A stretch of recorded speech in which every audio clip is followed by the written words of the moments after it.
Rightio, question 36, 3-star problem. I will more than likely be giving you two options and you can choose whichever one you feel better at. You can have a go at both and we'll count your best answer. It doesn't really get more generous than that, does it? What a kind-hearted maths department you have here at St. Peter's. Alright, here we've got 3 over 3 minus x plus 3 over x plus 3 plus 1 over x minus 3 equals 2. And you know that I am a big fan of getting rid of those denominators and cleaning it up and making it look as pretty as possible. But I want you to look for the little gem that I've left there for those people who are really switched on and paying attention. Whenever you see 3 minus x and x minus 3, or in general, a minus b, and another term with b minus a, the only difference between those two terms is that one is the negative of the other one, isn't it? Negative b plus a, if I expanded that, that would be a minus b. That's going to help you out a lot if you can pick that up at this point, because now I can straight away say, well, I like it with my x in front, even though it would be nice to actually have. Right, I'm going to make my x go in front, so I'm going to have that as negative 3 over x take 3 plus 3 over x plus 3 plus 1 over x minus 3 equals 2. And you can see there all I've done, I've multiplied the top and bottom of that first fraction by negative 1. Now I've got 1 over x minus 3 and negative 3 over x minus 3. I can make that look a little bit nicer again, can't I?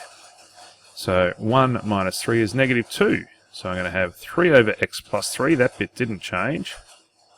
And then for the x minus 3 term, I'm going to have, and you can even leave it as plus if that makes it easier for you, plus negative 2 over x minus 3. And that is equal to 2. Now, what do we want to do? We want to multiply through by that common denominator. So I'm going to multiply each side by x plus 3 and x minus 3. It's a little bit messy here. I'm running out of room, aren't I? So we'll come back to option B. We'll worry about later. I'm going to give myself a little bit more room and really make this clear for you. So I'm just going to write it out again. 3 over x plus 3 plus negative 2 over x minus 3 equals 2, and get rid of those denominators. I'm going to multiply each side by x plus 3 and x minus 3. Beautiful, let's go ahead and do that. So the first term, the x plus 3s are going to cancel, and I'm going to be left with 3 outside of x take 3. I said x take 3, and I wrote 3 take 3. That wasn't very better. Wasn't very clever. That's a little bit better. 3 outside of x minus 3. For the second term, it's plus negative 2. The x minus 3s are going to cancel, and I'm going to be left with x plus 3. So now I can just make it minus 2 times x plus 3. And that's going to equal 2 outside of x plus 3, x minus 3. Yes, I know, I was kind to you again. Your favourite rule in maths has turned up again. Left-hand side, let's go ahead. Well, what happened to my equivalent sign there?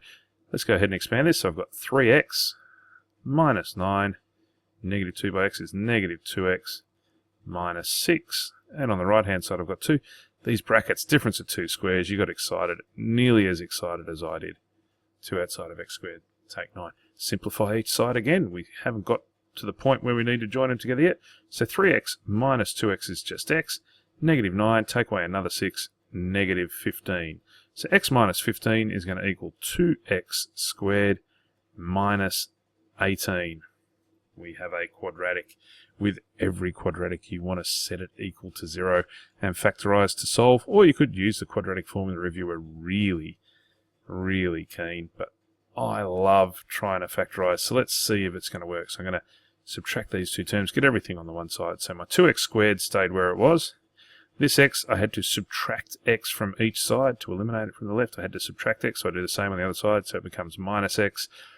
The opposite of subtracting 15 is to add 15, so negative 18 plus 15 would become negative 3. Now I need factors of 6 that are going to multiply, or that are going to add to negative 1.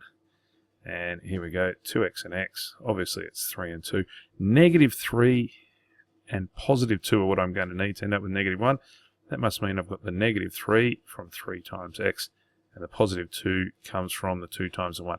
Again, lots of ways of factorising. It's great if you can do it by inspection like that. It's just going to save you time over the next few years. It is worth practicing and persevering until you can do that. Whichever way you did it, that's fine. Hopefully you got to that. Let's just do a quick check. If I expand 2x by x, 2x squared, that's good. 2x by 1 is positive 2x. Then I have negative 3 times x is negative 3x. Positive 2x minus 3x, that's a negative x overall. Negative 3 by 1, negative 3. We know we got it right. Null factor law, we can solve this now, can't we? Therefore, by the null factor law, either 2x take 3 equals 0. That's going to give me 2x equals 3. Dividing by 2, x equals 3 over 2. Or x plus 1 equals 0. A little bit easier, this one. Subtract 1 from each side. X equals negative 1. So 3 over 2 or negative 1 are your two possible answers. That is question A. So let's put a big A over there if you weren't sure what I was doing. Option B. We have a triangle with an area of 42 square centimetres. Side A is 12, side B is 14. Calculate the possible lengths of side C. A little bit of maths involved here. Well, there's a generic triangle. I'm going to call it A, B, and C. Looks a bit like triangle rather than A, doesn't it? Let's make that a little bit longer.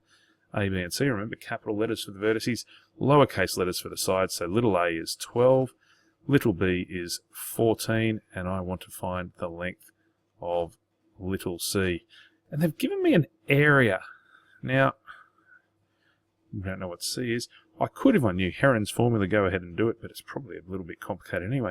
Why don't I use my other trigonometric formula that you do actually know? That's always nice, isn't it, using a formula that you know? Let's not confuse that bit above with what we're doing now. So what is my trigonometric rule for the area of a triangle? The area of a triangle is 1/2 AB sine C.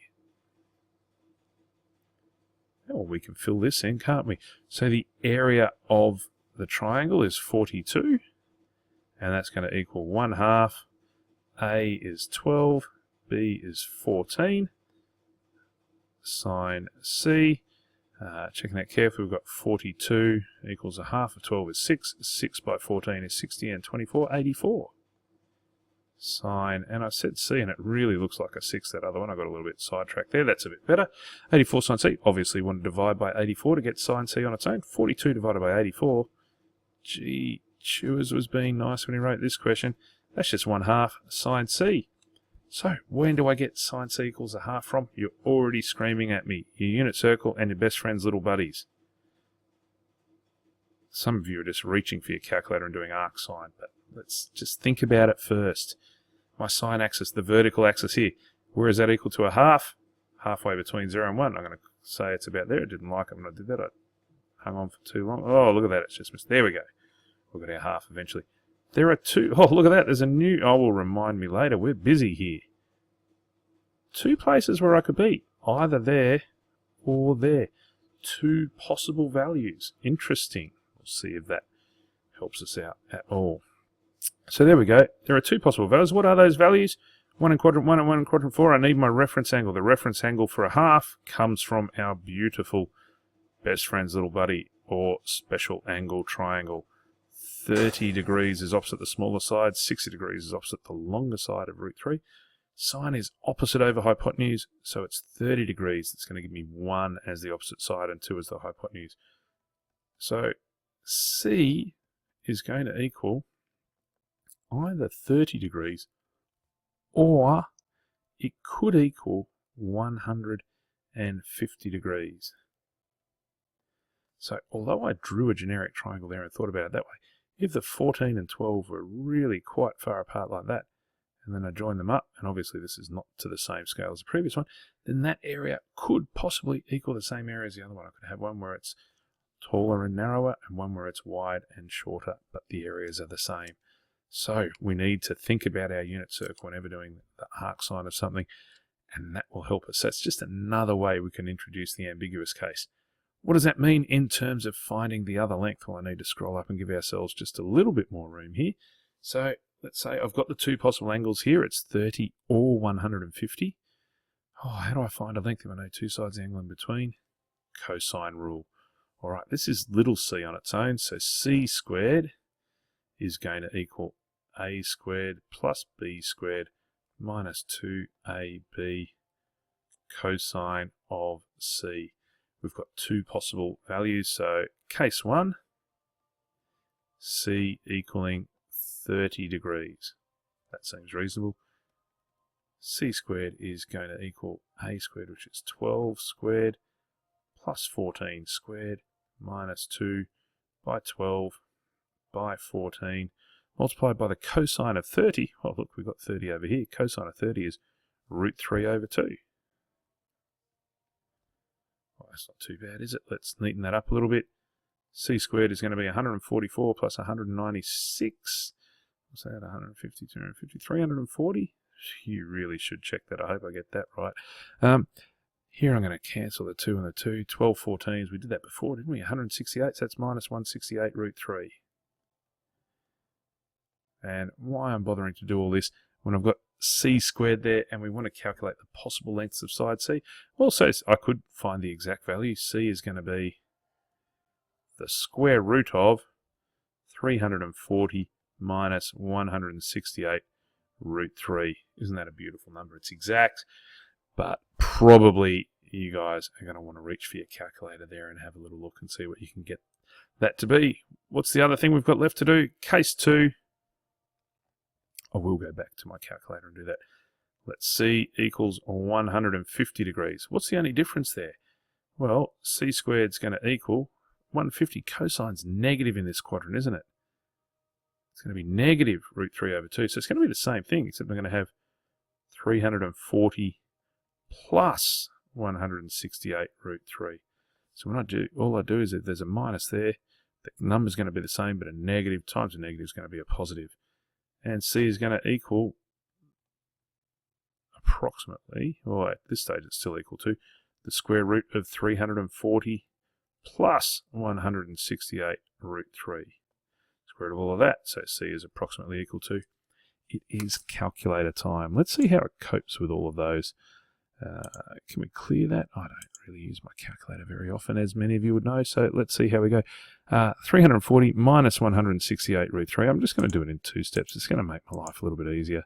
340 minus 168 multiplied by the square root of 3. Beautiful exact answer. We've now gone and made it ugly, but that's okay.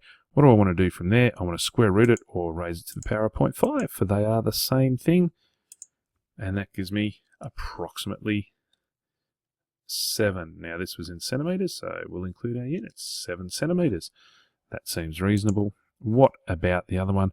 So it's 340 plus the square root of 168. Oh, I thought I could go back and replay it. It doesn't want to work for me. I told you I wasn't very good at these. That's all right. We'll just do it again. 340 plus 168 multiplied by the square root of 3. 630. And then I go that to the power of 0.5. And we get 25.12 approximately.